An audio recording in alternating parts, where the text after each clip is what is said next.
Hello friends, D boss Darshan ಅವರು ಸ್ಯಾಂಡಲ್ವುಡ್ನಲ್ಲಿ ತಮ್ಮದೇ ಆದ ಒಂದು ಛಾಪನ್ನು ಮೂಡಿಸಿದ್ದಾರೆ. ಇಂದಿಗೂ ಕೂಡ ಇವರ ಹೆಸರು ಕೇಳಿದರೆ ಅಲ್ಲಿ ಕೋಟಿ ಕೋಟಿ ಜನ ಸೇರ್ತಾರೆ. ಇವರು ಬರ್ತಾ ಇದ್ದಾರೆ ಅಂದರೆ ಸಾಕು, ಅಲ್ಲಿ ಜನಸಾಗರ ತಡೆಯಲು ಪೊಲೀಸ್ ಪಡೆನೇ ಬರಬೇಕಾಗುತ್ತೆ. ಅಷ್ಟು ಕ್ರೇಜನ್ನು ದರ್ಶನ್ ಅವರು ಮೇಂಟೈನ್ ಮಾಡಿದ್ದಾರೆ. ಲೂನಾದಿಂದ ಲ್ಯಾಂಬೋರ್ಗಿನಿವರೆಗೂ ಇವರು ನಡೆದು ಬಂದಿರುವ ದಾರಿ ಎಲ್ಲರಿಗೂ ಸ್ಫೂರ್ತಿದಾಯಕ ಅಂತಲೇ ಹೇಳ್ಬೋದು. ಕೇವಲ ತಾವು ಬೆಳೆಯುವುದಷ್ಟೇ ಅಲ್ಲ, ಸ್ಯಾಂಡಲ್ವುಡ್ಗೆ ಯಾವುದೇ ಒಂದು ಹೊಸ ಪ್ರತಿಭೆ ಬಂದರೂ ಕೂಡ ದರ್ಶನ್ ಅವರು ಕೈ ಹಿಡಿದು ನಡೆಸುತ್ತಾರೆ ಹಾಗೂ ತಮ್ಮ ಕೈಲಾದಷ್ಟು ಸಹಾಯವನ್ನು ಮಾಡಿಯೇ ಮಾಡ್ತಾರೆ. ಸಣ್ಣ ಪುಟ್ಟ ನಟರ ಫಿಲಮ್ ಪ್ರಮೋಷನ್ಗಳನ್ನು ಕೂಡ ಡಿ ಬಾಸ್ ಅವರು ಮಾಡಿಕೊಡ್ತಾರೆ.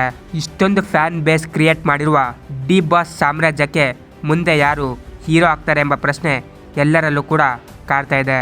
ಹೌದು, ದರ್ಶನ್ ಬಳಿಕ ತೂಗುದೀಪ ವಂಶಸ್ಥರಲ್ಲಿ ಯಾರು ಸ್ಯಾಂಡಲ್ವುಡ್ಗೆ ಬಾಸ್ ಆಗ್ತಾರೆ ಎಂಬ ಪ್ರಶ್ನೆ ಈಗ ಎಲ್ಲ ಅಭಿಮಾನಿಗಳಲ್ಲಿ ಕಾಡುತ್ತಿದೆ. ದಿನಕರ್ ಅವರ ಮಗ ಕೂಡ ಇದ್ದಾನೆ. ಅವನು ರಾಯಲ್ ಸಿನಿಮಾದಲ್ಲಿ ಈಗ ಸಣ್ಣ ಪಾತ್ರದಲ್ಲಿ ಕಾಣಿಸಿಕೊಂಡಿದ್ದಾನೆ. ಅದು ಬಿಟ್ಟರೆ ದರ್ಶನ್ ಅವರ ಮಗ ವಿನೀಶ್ ದರ್ಶನ್ ಇದ್ದಾನೆ. ಅದಾದ ನಂತರ ದರ್ಶನ್ ಅವರ ಅಕ್ಕನ ಮಗ ಚಂದ್ರು ಇದ್ದಾನೆ. ಈ ಮೂವರಲ್ಲಿ ಯಾರು ಮುಂದೆ ಸ್ಯಾಂಡಲ್ವುಡ್ಗೆ ಬಾಸ್ ಆಗ್ತಾರೆ ಎಂಬ ಪ್ರಶ್ನೆ ಎಲ್ಲರಲ್ಲೂ ಕೂಡ ಕಾಡ್ತಾ ಇದೆ.